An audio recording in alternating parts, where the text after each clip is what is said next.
بسم اللہ الرحمن الرحیم۔ امام نے جو ہے وہ فرمایا علم نور، علم جو ہے وہ نور ہے، اور خدا یہ نور اس کے دل پہ اتارتا ہے کہ جس کا دل بندگی کرتا ہے۔ آپ سب ماشاءاللہ یہاں اسٹوڈنٹ ہیں، اور اصل طالب علم چاہے وہ کسی بھی ڈپارٹمنٹ کا ہو، کسی بھی چیز کا ہو، وہ علم حاصل کرنے گھر سے آتا ہے۔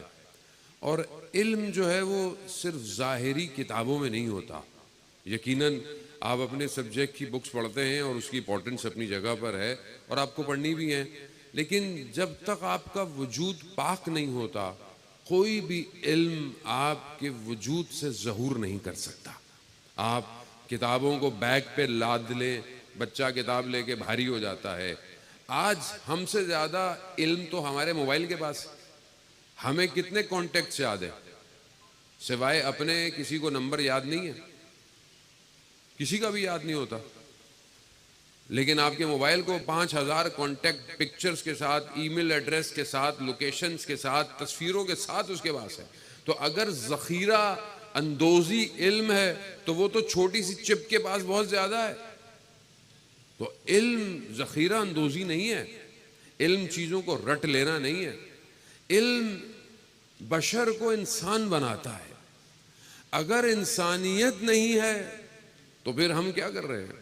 اور انسانیت نہیں ہے۔ آج اگر انسانیت ہو معاشرے میں تو معاشرہ ایسا ہے، معاشرے کے جو ہم انگلی اٹھاتے ہیں کہ جی معاشرہ خراب ہے، اور خاص طور پر جو ایجوکیشنل انسٹیٹیوشن کی جو صورتحال ہے اس ٹائم، جو وائرل پروپیگنڈے آپ دیکھ رہے ہیں، جو چیزیں وائرل ہوئی ہوئی ہیں، وہ ایجوکیشن سینٹر کیوں امپورٹنٹ ہے؟ جانے محترم، تعلیم اور تدریس کا تعلق تلمذ اختیار کرنے سے، یعنی پہلے شاگرد بنو تو کل استاد بنو گے۔ لیکن آج کا جوان شاگرد بننے کو تیار ہی نہیں ہے۔ آج اس کے اندر، اس کی روح کے اندر وہ وجود کے جو خاشع ہو اپنے استاد کے آگے۔ استاد کا درجہ روحانی باپ کا درجہ ہے۔ اب وہ روحانی باپ اس کو مانے گا تبھی تو علم اس کے وجود میں آئے گا۔ اور یہ دونوں طرف پرابلم ہے۔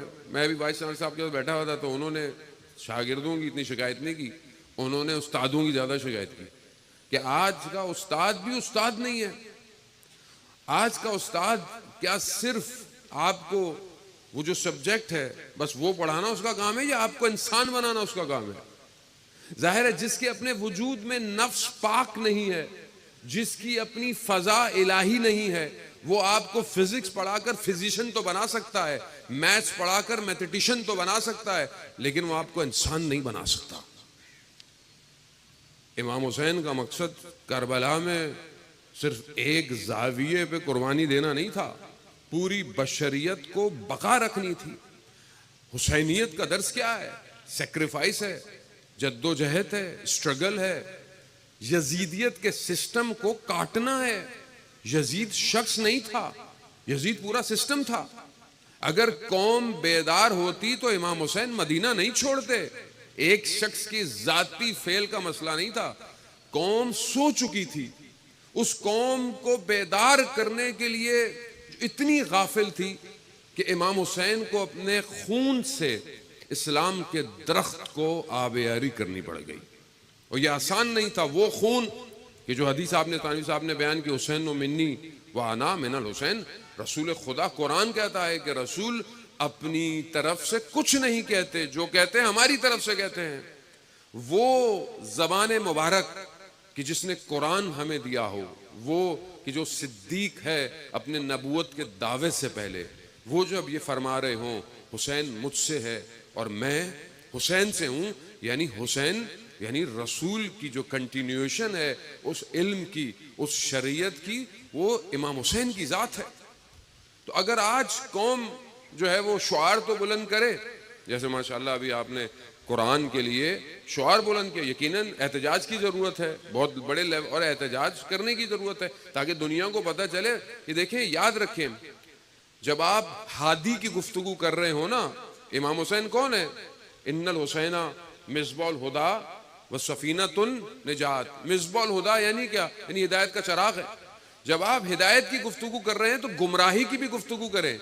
آخر کون سے عناصر ہیں جو معاشرے کو گمراہ کرتے ہیں، کون سسٹم گمراہ کرتا ہے، وہ اس کو بھی تو نشاندہی کریں تاکہ آپ کو ہدایت سمجھ میں تو آئے۔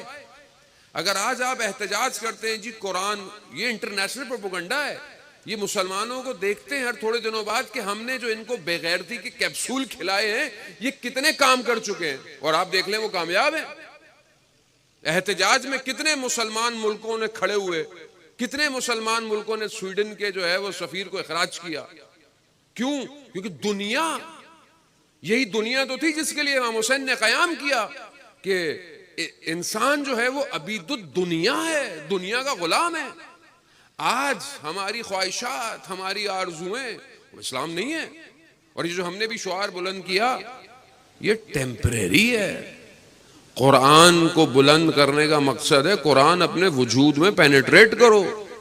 اگر آج قرآن وجود میں ہوتا تو ایسا کبھی بھی نہیں ہوتا۔ ہم بھی قرآن کو احتجاج میں بلند کیا۔ آپ سب طالب علم ہیں، میں سب سے پہلے اپنے آپ سے کہوں گا میں دن میں قرآن کتنا پڑھتا ہوں؟ اگر احتجاج کرنا ہے تو قرآن کی تلاوت کریں، قرآن پہ تدبر کریں، قرآن پہ تفکر کریں۔ پورے 24 گھنٹے میں سوشل میڈیا ایپس میری زندگی میں کتنی ہیں؟ انسٹاگرام کتنا ہے، ٹک ٹاک کتنا ہے، سنیپ چیٹ کتنا ہے، یوٹیوب کتنا ہے، فیس بک کتنا ہے؟ 6-10 فلٹر لگا کے اپنی تصویر اور پھر 50 لوگوں کو دیکھنا لائک کیا ہے کہ نہیں کیا۔ خدا کتنا آپ کو لائک کر رہا ہے؟ آپ اپنے سٹیٹس کو دنیا کو دکھاتے ہیں، آپ نے کبھی اپنے سٹیٹس کو خدا کو دکھایا؟ یہ ہے احتجاج۔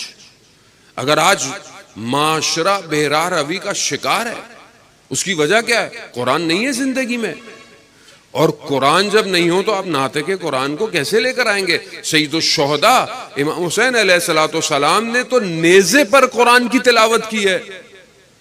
وہ جو نیزے پر قرآن کی تلاوت کرے اور سورہ کہف کی آیات کی تلاوت کرے اور اس کے ماننے والے قرآن دن میں ایک دفعہ بھی نہ کھولیں اور پھر یہ کہیں کہ خدا ہمیں ہدایت دے، نجات دے، کیسے دے گا؟ اور وہ جو ہر مسلک، ہر فرقہ، زندہ 11 مذہب ایک شخص کا انتظار کر رہے ہیں، اور اوورآل دنیا بھی یہی چاہتی ہے کہ کوئی ہو جو دنیا کو بچائے، سنی ہو شیعہ ہو فرق نہیں پڑتا، کہیں پیدا ہوں گے کہیں پیدا ہو چکے ہیں، شخص ایک ہی ہے جو اصل وارث ہے قرآن کا، وہ غیبت کے پردے میں، وہ ہمارا امام، یہ جو ہمارا انتظار کر رہا ہے۔ تو جب تک ہم اپنے آپ کو قرآن پر ڈھالیں گے نہیں وہ آئے گا نہیں، کیونکہ جب وہ آئے گا تو قرآن کو عام کرے گا، نیا سسٹم نہیں لائے گا، وہی جو مدینہ میں تھا وہی آئے گا۔ لیکن اگر وہ آج ہماری زندگی میں عزیزان محترم نہیں ہے تو پھر ہم کس امام کا انتظار کر رہے ہیں؟